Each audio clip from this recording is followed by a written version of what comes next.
¿Qué harías si tuvieras que elegir entre tu dignidad y la vida de 6 niños? El sol aquel año parecía una sentencia. Rompía la tierra, la alargaba en grietas como arrugas en la frente de alguien que no espera consuelo. En la aldea, las cisternas estaban secas desde hacía 3 veranos. Los pozos rasgaban barro en busca de agua, y la sombra de los mangos ya no alcanzaba para nada. La casa de taipa en la que vivían era un remiendo sostenido por manos urgidas. Marina contaba las paredes con las yemas de los dedos, como si pudiera certificar con tacto cuánto quedaba de calor en aquel refugio. Adentro, 6 bocas miraban la mesa con hambre cotidiana. Fuera, el viento levantaba el polvo y lo arrastraba como una historia que nadie quería recordar. El padre de Marina había muerto unas semanas antes. No fue una muerte dramática, fue la suma de miserias, de febriles noches en las que la fiebre venció al cansancio, de una alimentación demasiado débil para sostener la esperanza. Dejó un silencio más espeso que la sequía. En la cocina, sobre la tabla, una sola porción de cuscús había sido dividida hasta que ya no pudo dividirse más. Marina, que entonces tenía 22 años, había aprendido a medir el mundo por lo que cabía en las manos: una taza de agua, un puñado de harina, el peso de un niño dormido. Sus 6 hermanos la miraban con la gravedad de quienes confían el futuro a una decisión ajena a la infancia. La oferta llegó una mañana en que el sol rompió temprano. No fue un extraño quien apareció en la senda, sino el cura del pueblo, padre Anselmo, con sus botas apagadas de tierra y una mirada que escondía compasión y prudencia por igual. Iba con palabras recortadas, como si pidiera permiso al aire antes de decirlas. Detrás, un carretero traía una carta lacrada y el nombre que habría de volverse centro de todo: Teodoro, hacendado viudo de la Facenda Santa Lucia. Teodoro no era un hombre de pueblo, era la facenda, la casa blanca, las verjas de hierro, el silencio que se hacía en torno a su nombre.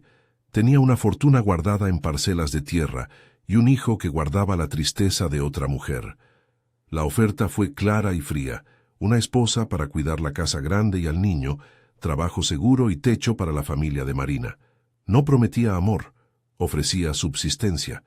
En boca del cura, la propuesta sonó como aquello que es cuando hay pocas opciones: una tabla lanzada a quienes se ahogan. Marina escuchó sin levantar la vista. Las moscas volaban sobre la tarima del portal como si fueran relojes de tiempo. Sus manos estaban partidas, con la piel áspera por tanto moler.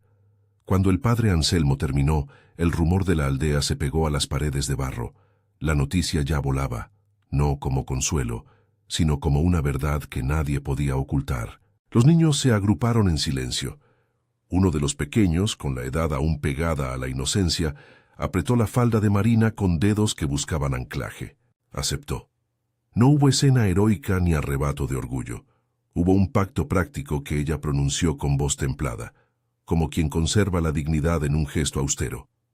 Aceptó porque la tabla lanzada estaba cerca y porque los números en aquel momento no eran metáforas, eran pan. Era la posibilidad de que por la noche las tripas dejaran de rugir. Aceptó con la gravedad de quien sabe que sacrifica un rincón de libertad por el calor de los otros. En el camino a la Facenda Santa Lucia, Marina miró atrás tantas veces como pudo. La carretera de tierra se perdía en el horizonte, y su pueblo, tan pobre, parecía una línea dibujada a lápiz que el viento podía borrar. El cortejo fue sencillo: el cura, 2 vecinos respetables, el carretero que trajo la carta. Nadie habló de fiestas ni de flores. Teodoro envió un coche. La casa grande los recibió con el silencio que deja la ausencia prolongada. Marina entró con su ropa de siempre, los bolsillos vacíos y la imagen de una responsabilidad antes que de una boda.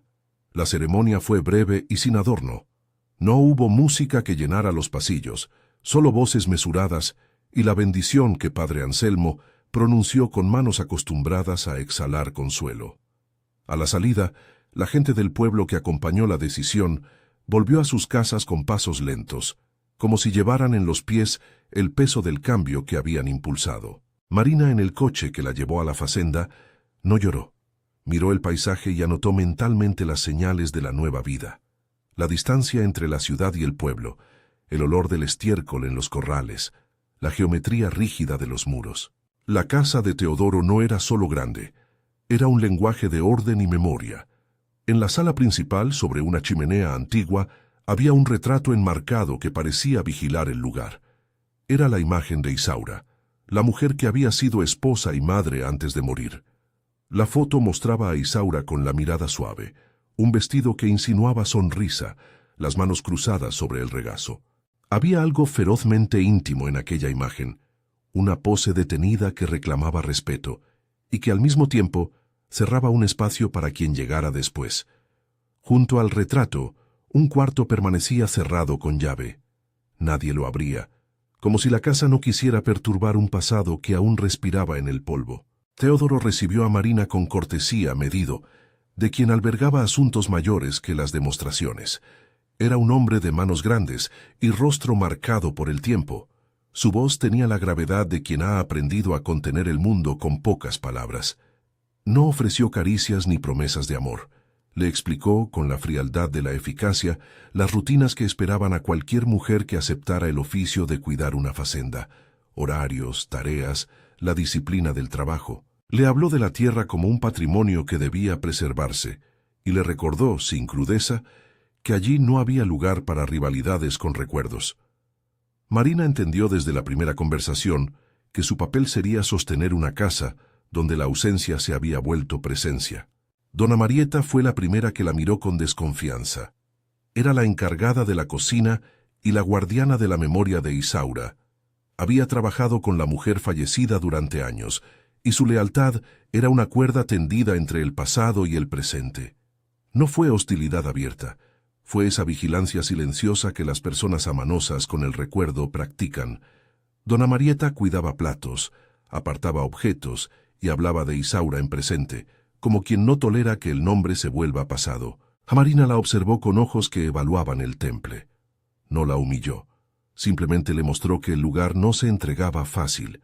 Cada gesto de Marina era medido, cada movimiento observado, como si la casa necesitara asegurarse de que la mujer que había entrado traía consigo el respeto que la memoria exigía. Las primeras noches en la facenda resultaron largas. La casa era fría de una manera que no tenía que ver con la temperatura. Era ese silencio cargado que se quedaba en las sillas, en las puertas que crujían a una hora en la que nadie se permitía distracciones. Marina se acostaba pensando en la cocina de barro que dejaba atrás, en la risa de los niños y en la promesa que había hecho sin orgullo. En su almohada, la sujeción de su decisión palpitaba como un latido fiel. En la mañana despertaba y se primerizaba de tareas nuevas: ordenar despensas, aprender nombres de utensilios caros, encargar corrales. Cada tarea era un paso en un mapa desconocido. Teodoro no la trataba con rudeza, simplemente no la trataba como compañera. Sus conversaciones eran funcionales, circunscritas a lo necesario. Marina detectaba en él una distancia que no era malicia, sino duelo. El hombre había perdido a Isaura y había erigido su casa en torno a ese duelo. La foto en la chimenea no era un adorno, era un altar cotidiano. Cuando Marina pasaba por allí, la mirada del retrato la seguía con la nitidez de quien vigila un legado.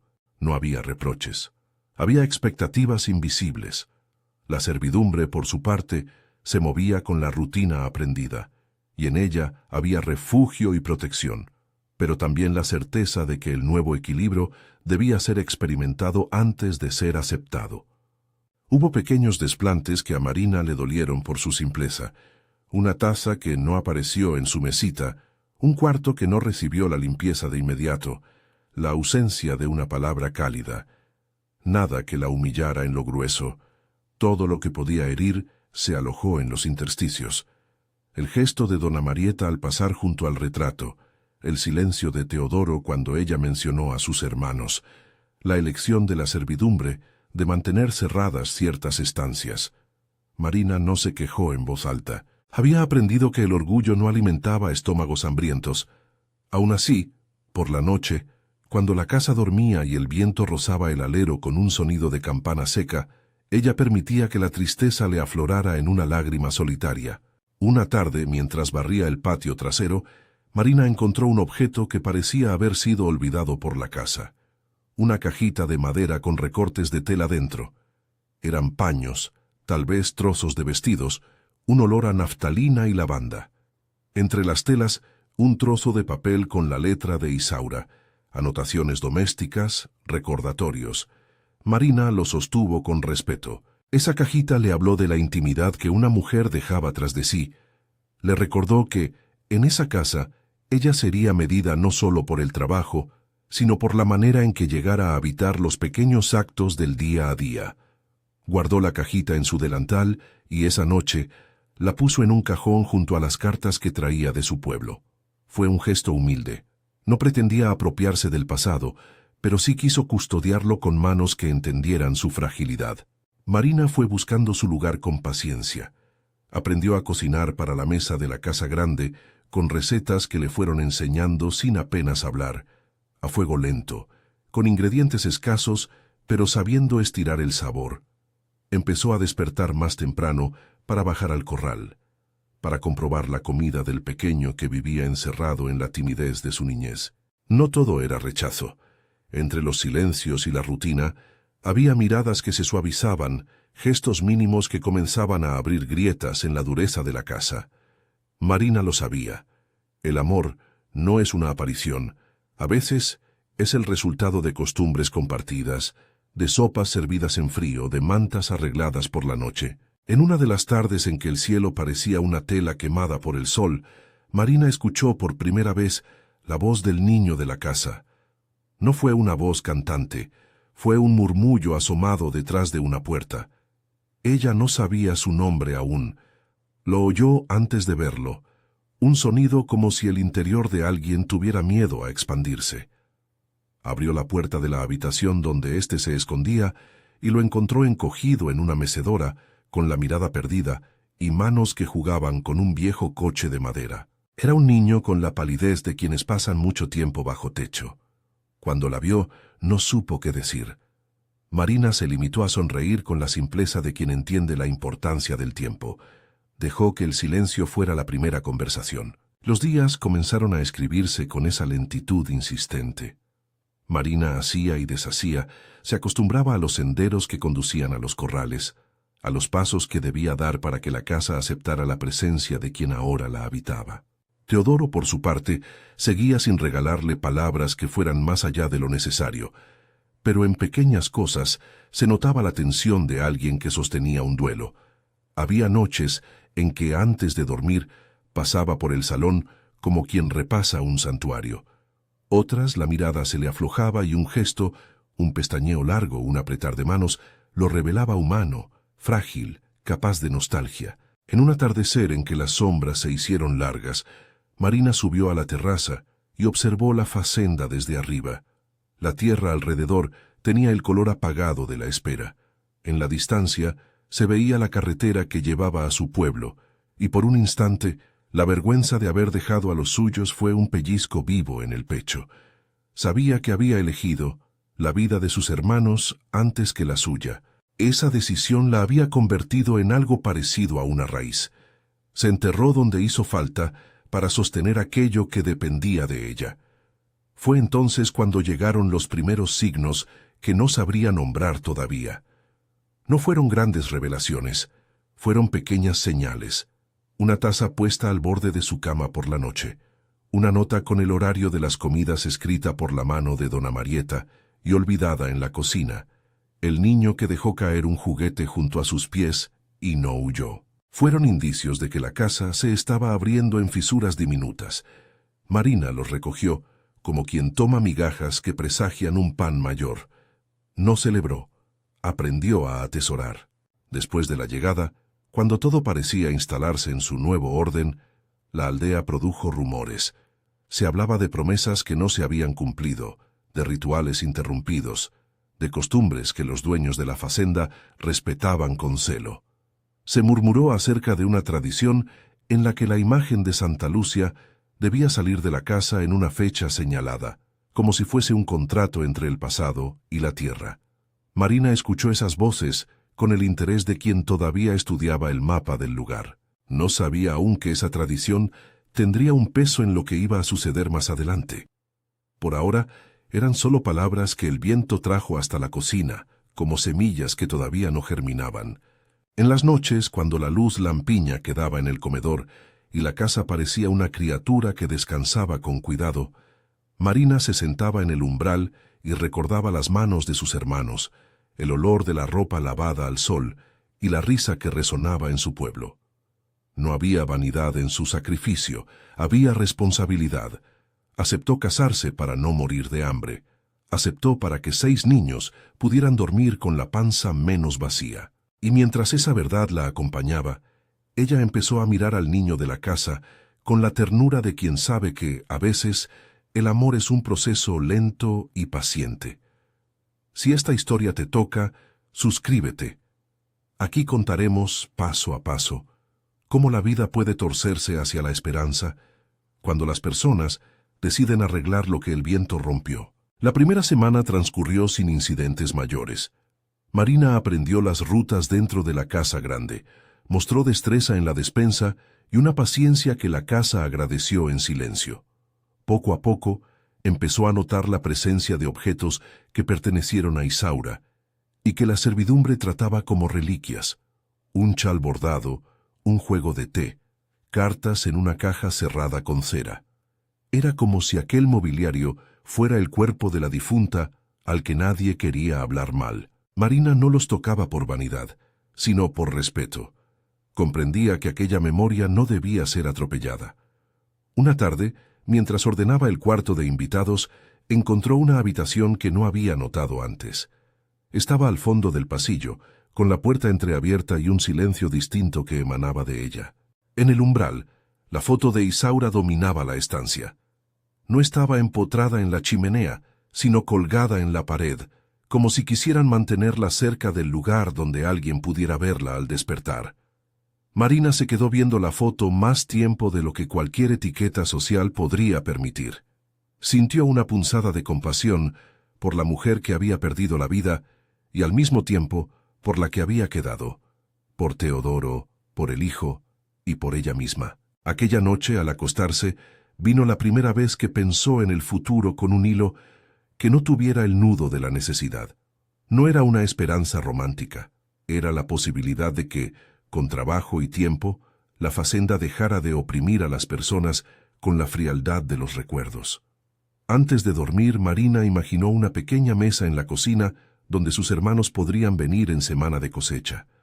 Imaginó risas que ocuparían la sala sin que la foto pareciera vigilar, sino acompañar. Se durmió con esa imagen como quien se duerme con una plegaria silenciosa. Pero la casa no se entregó tan fácilmente. Había reglas no escritas que Marina aprendió por la escucha. No preguntar por el pasado a quienes lo habitaban. No mover objetos sin permiso. No invadir el cuarto cerrado. Aquellas normas contenían dignidad y también cadenas. Marina respetó, sin dejar de mirar el espacio entre lo que podía hacer y lo que aún esperaba. En ese espacio, su coraje se sostenía. No era valentía hecha de grandes gestos, sino de constancia diaria. Una mañana, al despertar, encontró a dona Marieta en la cocina con un gesto menos severo. Le tendió un plato de caldo humeante y, al hacerlo, dijo una frase apenas audible: «La casa se acostumbra». No era disculpa ni aprobación, era una observación. Marina asintió con la boca pequeña. Sabía que no bastaba el gesto para abrir los muros. Sabía que el respeto debía ganarse en la acción y que la compasión, si llegaba, lo haría por acumulación de actos sencillos. Aún así, la taza de caldo le supo a una tregua. Al final del primer mes, había pequeñas señales que empezaban a componer una cartografía íntima. El niño dejó de esconderse con la misma frecuencia. La servidumbre ya no miraba a Marina como a una intrusa absoluta. Teodoro, en un par de ocasiones, demoró la salida de la casa al ver cómo ella arreglaba el despacho. No eran gestos de amor, eran fisuras en la coraza de la casa. Marina las observaba, se alimentaba de ellas y trabajaba con la paciencia de quien sabe que las grandes transformaciones comienzan con minúsculos deslizamientos. Una tarde, sin que nadie lo esperara, el retumbar de la carreta se escuchó lejos y una figura conocida llegó a la puerta de la facenda. Traía noticias del pueblo y con las noticias algunos rostros que venían a arreglar asuntos que la facenda exigía. Fue la primera vez que Marina salió junto a la servidumbre para recibir visitantes. Al observarlos, notó en los rostros del pueblo curiosidad y algo más, la manera en la que la gente contaba sus desgracias como quien narra una advertencia. Marina reconoció en esos rostros la razón por la que había aceptado, y por primera vez desde su llegada, sintió la certeza de que su decisión, aunque desgarradora, era legítima. Esa noche, al volver a la cama, algo cambió en su respiración. No era alivio definitivo, era el entendimiento de que la vida, incluso cuando se acepta por necesidad, puede abrir posibilidades que la propia necesidad no previó. Caminó hasta la ventana y miró la tierra reseca. Sopló el polvo imaginado en su palma, como quien espanta un recuerdo, y se prometió a sí misma que cuidaría aquella casa con la misma dedicación con la que había cuidado su pueblo. No sabía entonces que una promesa de esos rasgos tendría consecuencias que tocarían no solo a su familia, sino a toda la comunidad. No lo sabía. Solo sabía que, en su pecho, algo empezaba a moverse, y en el lugar en el que todo parecía cerrado, se empezaban a abrir rendijas de luz. Los días que siguieron a la tregua que le había dado dona Marieta fueron una sucesión de pequeñas pruebas y de gestos que, reunidos, empezaron a construir una nueva geografía en la casa. Marina se movía por la facenda con una seguridad que no trastocaba su humildad. Sabía limpiar bien una chimenea sin tocar lo que debía permanecer intacto, sabía salar la carne para que rindiera, sabía encender la mecedora del niño con la mano justa para que no considerara extraño ese ruido. Pedriño, que al principio parecía un fantasma encerrado tras las cortinas del cuarto, comenzó a asomarse más seguido. Al principio lo hacía con un juguete viejo que giraba entre sus dedos, luego con preguntas tímidas y, finalmente, con la necesidad de alguien que pedía compañía sin saber nombrarla. ¿Puedes contarme otra de las historias de la luna?, preguntó una tarde, cuando el horizonte ya iba tomando el color pizarra de la espera. Marina había aprendido a inventar cuentos para que los ojos del niño se apagasen sin sobresaltos. Describía a una luna que bajaba a beber en el río y que, al probar el agua, se reía con mañas de abuela y dejaba brillo en la piel de los peces. Pedriño reía también, pero despacio, como si le doliese admitir la alegría. Con los días, esas pequeñas sesiones nocturnas se convirtieron en un refugio. Ella le cepillaba el pelo, le dejaba la manta enrollada al pie de la cama y le contaba los nombres de las plantas que un día podrían volver a crecer en las tierras secas. Marina no era ni infantil ni ingenua. Sabía que la confianza se gana con tiempo y labor. Empezó a cocinar para el niño comidas que en su pueblo se consideraban consuelo: guisos con nata, sopas con hierbas, un poco de dulce de leche en días que merecían ternura. Le tejió un gorro con lana que le quedaba pequeño después de una semana, y cuando lo vio correr por el patio por primera vez, sintió un calor en el pecho que no era solo deber cumplido. Era la evidencia de que su presencia empezaba a transformar cuerpos y paisajes interiores. La servidumbre, que antes la miraba con recelo, fue aflojando las tensiones por la acumulación de pruebas, la habilidad de Marina, la manera en que hablaba con el niño, la puntualidad con que dejaba la despensa. Dona Marieta siguió siendo la guardiana del pasado, pero sus miradas se hicieron menos duras, y en noches concretas, cuando el frío se hacía grande, la vieja mujer se sentaba cerca de la lumbre y permitía que Marina acercase una taza de café. Fue en una de esas noches cuando, con la voz hecha de humo y memoria, dona Marieta comentó algo que Marina ya había escuchado en susurros en el pueblo: la promesa incumplida. «Hace años que la casa espera», dijo Hepática, como si al recordar le doliera un costado. Antes de que ella se fuera, Teodoro tenía la costumbre de sacar a Santa Lucia el 13 de diciembre y llevarla a la capilla. Era ritual, era pago, pero después se quedó sin fuerzas y algo se torció. Marina asintió sin prisa. No preguntó por curiosidad mal disimulada. Preguntó por necesidad de entender cómo encajaban las piezas del sitio que ahora debía proteger. Sabía que la memoria podía ser una llave si aprendías a usarla con cuidado. La figura de Dona Cefa apareció en la facenda una mañana en que el viento traía olores de tierra rota y hojas secas.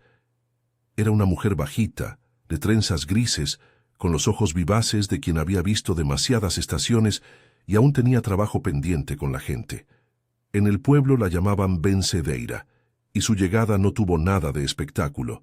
Apareció con un cesto de raíces, con una toalla que olía a romero y con la serenidad de quien entra porque es llamada. «Vengo por la niña», dijo sin más preámbulos cuando la encontraron en la cocina.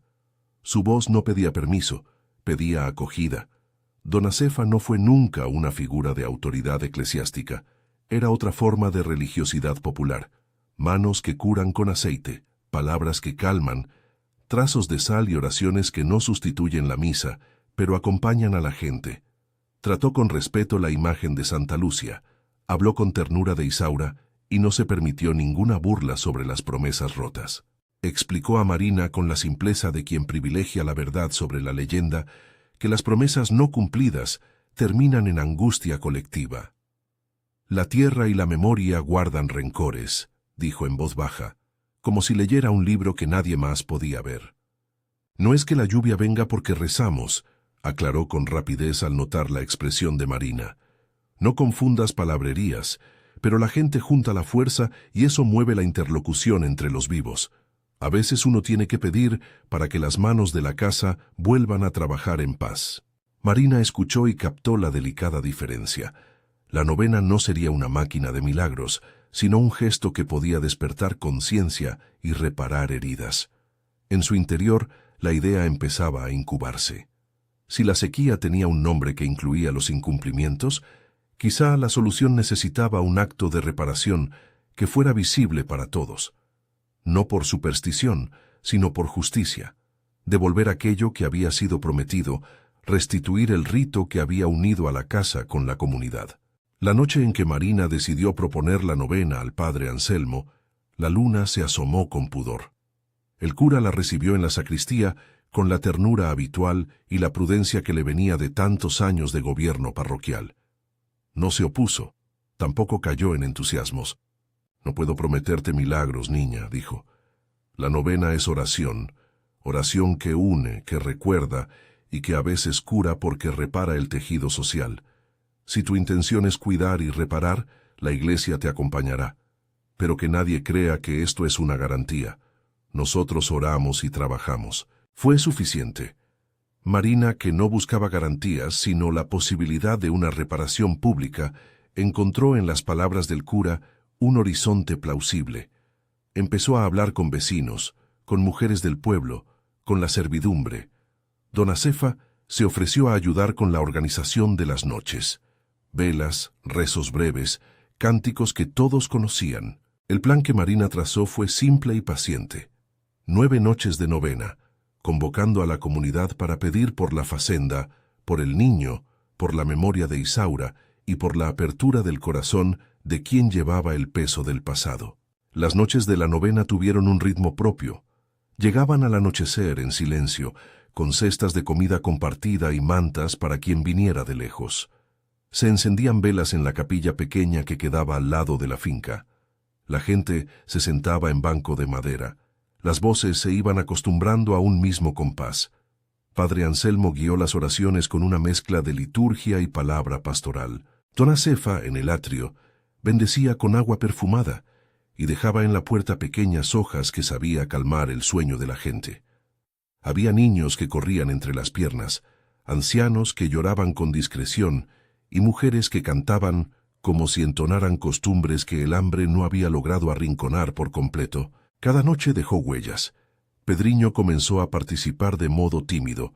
Al principio se sentaba en la falda de Marina, con los ojos enormes, como si la capilla fuera un lugar donde la pena se podía ordenar.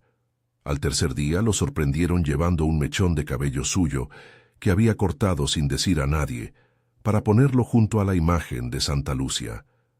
Nadie supo qué pensó al hacerlo. Quizás la infancia logra traducir lo inexplicable en gestos que los adultos no terminaban de entender. Su participación fue ganando lugar hasta que, en la penúltima noche, ocurrió algo que nadie había ensayado. Una memoria dejó de ser doméstica y se hizo pública. Era la noche número 8. Las velas ardían con un viento que parecía querer apagarlas, y el olor a cera se mezclaba con el tenue perfume de las hierbas que don Acefa dejaba en la sacristía. Marina recordaba la caja de telas que había encontrado y se aferró en silencio a la idea de que rescatar el pasado no equivalía a arrebatarlo. Se trataba de ofrecerlo, de restituirlo. Habían recitado letanías por la facenda, por las cosechas, por los niños enfermos que el hambre había marcado. Al final del canto, cuando la congregación se preparaba a dispersar, Pedriño se levantó, caminó hasta la puerta y se detuvo frente a ella. La comunidad, distraída en conversación, notó el gesto y se calló. «Mamae», dijo el niño con la boca pequeña y el hilo de voz que suele sostener las urgencias infantiles. «Si estás allá, di a papá que abra la puerta. Dile que te extrañamos. Dile que no haga solo las promesas que le convienen». Fue una frase sencilla, sin teatralidad, pero cuando la dijo algo quedó suspendido en el aire, una claridad que no pedía explicación. Teodoro, que estaba apoyado contra la pared del atrio con la mirada hacia abajo, no lo oyó al principio. Era uno de esos hombres cuyo dolor se volvía un casco que los aísla del mundo. Pero en el momento exacto en que el niño rogó a su madre, la voz de Teodoro se quebró, no por la palabra del niño, sino por la llegada de una memoria que lo golpeó con la precisión de una mano que desenreda un nudo. Las puertas del cuarto cerrado estaban a pocos metros de la capilla y el sonido de la voz infantil encontró el registro exacto para abrir lo que estaba trabado. Teodoro salió como quien despierta de un sueño profundo y caminó con pasos cortos sin que nadie lo obligase. Nadie lo detuvo. La gente guardó silencio y cuando se acercó al umbral del cuarto que había estado sellado por años, le tembló la mano. Durante un segundo, el tiempo pareció medir todas las culpas imprecisas que aquel hombre había acumulado. Abrió la puerta. Dentro, la habitación estaba intacta, como una escena congelada en un domingo perpetuo. El retrato de Isaura dominaba la pared, rodeado de flores secas, cartas escritas en papel amarillento y un abanico que nadie había usado desde entonces. Teodoro miró la cámara con ojos que no fingían. No hubo alaracas. Se inclinó, tomó la fotografía como quien recoge una reliquia y la apretó contra el pecho. Las lágrimas, que durante años había mantenido en secreto, bajaron entonces sin pedir permiso. «Perdón», murmuró. «Perdón por dejarte sola. Perdón por no llevarla a la capilla como prometí. Perdón a la tierra». No fue una confesión teatral. Fue una rendición íntima que la casa devolvió con algo parecido a alivio. Los presentes, uno a uno, sintieron la intensidad de ese reconocer y se acercaron. Padre Anselmo tomó la iniciativa y sugirió que lo mejor era hacer pública la reparación, que Teodoro acompañara la imagen de Santa Lucia a la capilla al día siguiente, en procesión, con la comunidad. Le pidió que hablara allí mismo, delante de la gente, para que la restitución no quedase en una intencionalidad solitaria.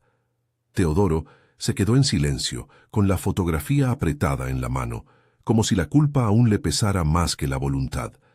Pero en su rostro se veía también algo que no se forzaba, un deseo de que lo que había roto pudiera recomponerse. A la mañana siguiente, cuando el sol rompió el horizonte con una pátina de humo, la facenda amaneció distinta. Con la noticia de que el patrón llevaría la imagen, los trabajadores se organizaron en silencio. Nadie pretendió imponer nada. Aquella decisión nació de un hombre que comprendió que su autoridad para guardar la memoria requería ahora el gesto de la humildad.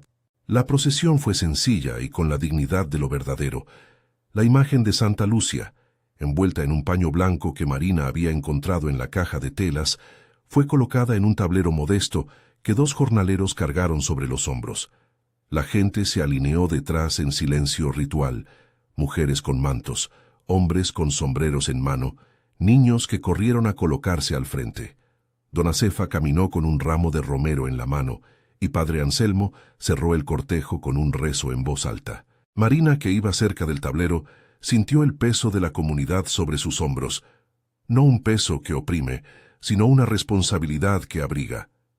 Teodoro caminaba detrás, con la cabeza inclinada, con el retrato de Isaura guardado en el pecho. Cuando llegaron a la capilla, el corazón del pueblo se apretó en una emoción contenida. El hombre subió los peldaños y en el umbral se detuvo con la frente humedecida. Habló sin inmediatez ni teatralidad, con la voz que se afina cuando quien habla se dirige a su propia conciencia. «He vivido 2 inviernos de sequía interna», dijo. «Creí que mi dolor me estaba protegiendo. No sabía que me estaba destruyendo. Prometí y no cumplí. Hoy vengo a pedir perdón a Isaura, a esta comunidad y a la tierra. No espero que las palabras lo reparen todo, pero estoy dispuesto a hacer lo que haga falta». No hubo quien no sintiera ese silabeo de humildad. El sacerdote tomó la imagen y en la misa que siguió invitó a la comunidad a orar no por un milagro concreto, sino por la restauración de vínculos, entre hombre y mujer, entre casa y pueblo, entre memoria y presente. Las oraciones fueron sencillas, las voces unidas. Nadie prometió lluvias, nadie cantó con la convicción de la certeza. Lo que hubo fue una colectividad que tomó en sus manos la posibilidad de enmendar. Cuando salieron al atrio, las nubes, que desde semanas atrás se habían mostrado esquivas, empezaron a cerrarse en el cielo con un tacto de plomo. Nadie lo comentó al inicio. Era un dato atmosférico más. Sin embargo, cuando las primeras gotas empezaron a caer, a la gente le pareció que el tiempo se había partido. No fueron chubascos tímidos, fue un aguacero que cayó como si el cielo mismo hubiese decidido descargar años de silencio. La tierra, agrietada y pálida, recibió el agua con un sonido profundo, como si exhalara. El olor a barro mojado subió y la gente soltó exclamaciones de incredulidad y alivio. Marina, que estaba empapada hasta las raíces del pelo, cayó sobre sus rodillas en el atrio. No fue una plegaria triunfal, fue una rendición cargada de asombro. Teodoro, con la ropa empapada y el cabello pegado a la frente, se acercó y sin palabras la tomó con una naturalidad que no admitía pruebas. Juntó sus manos sobre las de ella y las apretó con ternura pública. Nadie hizo aspavientos, pero la emoción que había en la gente se disolvió en un murmullo. En el impulso del momento, y sin voluntad de mostrar nada que pareciera forzado, Teodoro inclinó su cabeza y rozó los labios de Marina. No fue un beso de posesión, fue una confirmación. Algo se había movido en él que ya no era solo culpa, sino el reconocimiento de un cuidado que lo había salvado. El beso fue público y sencillo. No hubo gritos ni aplausos, solo una comunidad que presenció la transformación en silencio, con la gratitud propia de quien ve que una casa se rehace. Pedriño, desde el umbral, mostró una sonrisa floja, de quien no terminaba de comprender la magia, pero que sabía reconocer que algo había cambiado. La lluvia no resolvió todo al instante. Los pozos seguían con niveles bajos, los caminos tardarían en recuperar la capa de fango que permitiría transitar sin consecución, y la semilla no germina en un día. Pero la lluvia inauguró una secuencia que permitió a la facenda recomponer su ritmo. El barro fácil alimentó pastos, la cisterna subió su pulso y la esperanza se mezcló con el trabajo. Los meses siguientes fueron de labor intensa. Teodoro dejó de recorrer la casa con el andar riguroso del duelo para integrar, paso a paso, la presencia de Marina en su vida cotidiana. No se convirtió de la noche a la mañana en un hombre expresivo y jovial. Más bien su afecto se manifestó en hechos prácticos. Se encargó de mejorar los canales de riego con recursos que había guardado. Reorganizó la distribución de comida para que no faltara en la cocina común, llamó al herrero para arreglar los cercos y habló con los vecinos para planificar la siembra con combinaciones resistentes a la sequía. Fueron gestos que empezaron a mensurar un amor hecho de cuidado y responsabilidad. Marina, por su parte, encontró en ese tiempo la posibilidad de adelantar lo que siempre había sido su intención: crear un refugio donde la comida no fuese un privilegio y donde los niños aprendieran a hablar de Isaura sin que la memoria se volviera una losa. Enseñó a Pedriño a sembrar su primera planta, una mata de maíz que germinó con el tiempo y que el niño cuidó como quien cuida la vida de su propia mano. Le contó historias sobre su pueblo, le enseñó juegos y le dio afecto sin ambajes. Había instantes, en las noches templadas, en que se sentaban en la cocina y compartían pan recién hecho. Entonces la casa se parecía a los postales que Marina había imaginado en su primera madrugada en Santa Lucia. La relación entre Marina y Teodoro se fue tejiendo con paciencia. Hubo gestos que valieron más que 1000 palabras.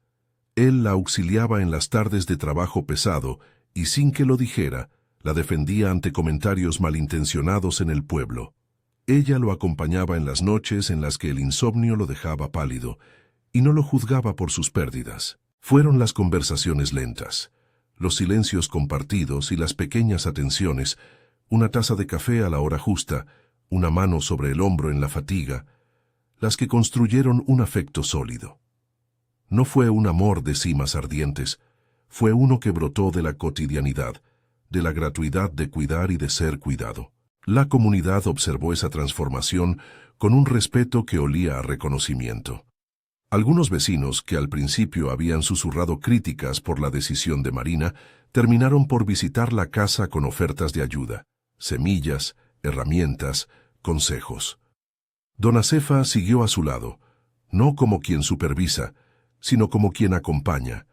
Dejaba hierbas en las puertas, quemaba un poco de incienso para la noche y le contaba a Marina historias de mujeres que habían luchado y vencido con modestia. Dona Marieta, ya menos vigilante, llegó a tomar la mano de Marina en algunas noches y a decirle sin muchas palabras, «Bienvenida». Hubo un episodio pequeño que marcó un antes y un después, el bautizo de un bebé nacido en la casa, fruto de la relación que se había ido consolidando con lentitud y respeto. No fue un anuncio ostentoso, fue una reunión familiar, una comunión de sabores y lágrimas que la gente no olvidó. El niño, con la piel teñida aún de tierra, fue nombrado con un nombre que conjuraba la memoria y la esperanza. En la fiesta, Teodoro sirvió a la gente con manos temblorosas, como quien agradece sin exageraciones. Con el tiempo, la fazenda recuperó parte de su antigüedad productiva. Las lluvias que siguieron no fueron un diluvio permanente, pero fueron suficientes para que la tierra respondiera. Crecieron pastos que sostuvieron al ganado. En la parcela que Marina cuidaba, brotaron verduras que llegaron a la mesa en abundancia relativa. La prosperidad no fue fulminante ni exagerada, fue una mejora paulatina que permitió a la familia proyectar el futuro sin el susto perpetuo del hambre. Sin embargo, la verdadera riqueza que nació allí no fue la económica, aunque ésta también mejoró, fue humana. La relación entre Marina y Teodoro mutó de una alianza estratégica a una convivencia gestada en el trabajo y en el cariño. Hubo estaciones en las que ambos se encontraron riendo en el patio, compartiendo confidencias que antes les parecían imposibles. Teodoro fue, con el tiempo, un padre real para Pedriño. Salió con él a aprender a montar un caballo, le enseñó a distinguir las aves y a leer la dirección del viento. El niño, que había quedado marcado por la muerte de su madre, fue recuperando colores en la cara. Sus sueños volvieron a ocupar el lugar que la pena había vaciado.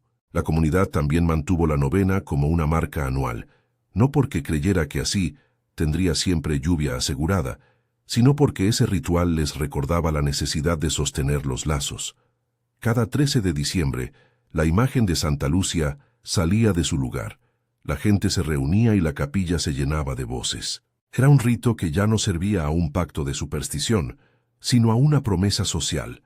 Recordar que las promesas se hicieron para honrarlas, que el cuidado de los vivos devuelve sentido a los muertos. Pasaron años y la fazenda se transformó. Nacieron hijos que corrían entre los corrales, se escucharon risas en la cocina que antes solo había contenido silencios, y la casa dejó de ser un mausoleo para convertirse en hogar. Teodoro envejeció con la serenidad de quien aprendió a mirar de frente sus faltas. Marina, que había entrado allí como quien aceptó casarse para no morir de hambre, vivió la sorpresa de verse amada. No fue un cuento de hadas. Fue un resultado de la conjunción de decisiones, de reparaciones y de la voluntad de hacer justicia a la memoria de Isaura. Marina no olvidó a su pueblo.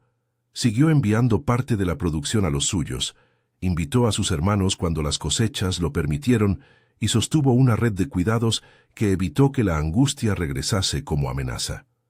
La fazenda, con el pasar del tiempo, no solo recuperó su capacidad productiva, sino que se abrió hacia su entorno. Se organizaron ferias de intercambio de semillas, talleres sobre riego y acciones colectivas para mejorar los caminos. La relación entre la fazenda y la aldea dejó de ser la de un señor y sus subordinados para transformarse en una trama de interdependencias. En la intimidad de la casa, el afecto entre Marina y Teodoro se fue profundizando. Hubo noches en que bailaron a media luz con la música que la radio sacaba de oleadas lejanas. Hubo tardes de invierno en que se miraban sin necesidad de palabras. Hicieron planes sencillos: plantar un árbol que diera sombra para el patio de los niños, construir un huerto familiar que enseñara a cultivar con paciencia, acordar que cada año, el 13 de diciembre, no solo se sacaría la imagen de Santa Lucia, sino que se recordaría la importancia de mantener las promesas. Pedriño creció y se convirtió en un joven que hablaba con la seguridad de quien conoce sus raíces. Aprendió a sembrar, a leer con paciencia y a cuidar de los suyos. Conservó en su bolsillo la anécdota de la puerta abierta como quien guarda una lección moral. A veces, para que la vida vuelva a fluir, basta que uno pequeño diga la verdad en voz alta. El niño que había osado llamar a su madre desde la puerta se transformó en un hombre que, cada diciembre, ayudaba a llevar la imagen de Santa Lucia con orgullo y gratitud. Los años hicieron su trabajo de suavizar aristas. Isaura siguió presente en la casa, no como una sombra que obliga, sino como parte de una historia que todos aceptaban. Teodoro hablaba de ella con respeto y sin idealizaciones. La recordaba por su risa, por la forma en que cuidaba la huerta y por las cartas que dejó. Marina no sintió celos, sintió, más bien, reconocimiento. Comprendió que amar a alguien que había amado antes no disminuía su lugar, lo completaba. Esa aceptación liberó a Teodoro de la cárcel del remordimiento y abrió la posibilidad de un amor genuino, sostenido por gestos tan concretos como preparar la mesa o contar un chiste malo a la hora del té. Con la prosperidad llegaron también responsabilidades. La fazenda exigía equilibrio entre la producción y el cuidado de las nuevas generaciones. Marina y Teodoro se repartieron trabajos y tareas de una manera que conservaba la dignidad de cada uno. Ninguno renunció a su autonomía. Marina seguía siendo mujer de decisiones firmes y Teodoro mantenía su autoridad con la humildad que le brindaba su aprendizaje. Juntos, impulsaron proyectos de escuela, de riego participativo y de intercambio con agricultores de zonas cercanas. Fueron conscientes de que la restauración no era un fin individual, sino una posibilidad comunitaria. El epílogo de la historia tiene la ternura de las cosas que sobreviven. En un atardecer ya sin apremios, años después de que Marina aceptase casarse para no morir de hambre, la familia se sentó en el porche a mirar el huerto. Había niños que jugaban, el ganado pastaba tranquilo, y en la cocina se cocinaba algo que olía a pan casero. Teodoro, con canas en las sienes, tomó la mano de Marina y la miró sin necesidad de palabras. En su rostro se dibujaba la misma gratitud que muchos años atrás un día liberó la lluvia. «¿Te acuerdas de la primera noche?», le dijo con la voz más suave. «La recuerdo», contestó ella. «Fue la noche en que supe que no hay decisión que se tome sin consecuencias. Pero también supe que algunas decisiones devuelven vida». Se miraron y sin teatralidad se besaron. No era menos que lo que había ocurrido la primera vez que Teodoro se animó a besarla en el atrio. Era, quizá, más, la confirmación de un amor construido en la paciencia. La tradición que Marina plantó siguió dando frutos. Cada año, en la capilla, la gente se reúne para la novena y para llevar la imagen de Santa Lucia. Algunos lo hacen por devoción, otros por recuerdo. Todos saben que la fuerza real está en reparar lo que uno ha dejado suelto. La fiesta no promete milagros, promete memoria, comunidad y trabajo compartido. Esta historia no pretende enseñar fórmulas ni asegurar que toda oración siempre traerá lluvia. Lo que cuenta es otra cosa: cómo una mujer, con dignidad y decisión, transformó la lógica de la supervivencia en un proyecto de vida. Como la comunidad, la fe popular y la voluntad de reparar promesas obligaron a un hombre a mirar su culpa y a dar un paso hacia la reparación. Cómo un niño fue puente entre la ausencia y la restitución. Es la lección de que el amor no siempre llega como sorpresa fulminante. Muchas veces nace de la constancia, del cuidado y de la decisión de mantener la dignidad propia sin renunciar a la de los demás. Si esta historia te ha conmovido, comparte con alguien que necesite oír cómo la esperanza puede tejerse en los sitios más secos. Y si te apetece, deja un comentario abajo contando una tradición familiar que te haya salvado en tiempos difíciles.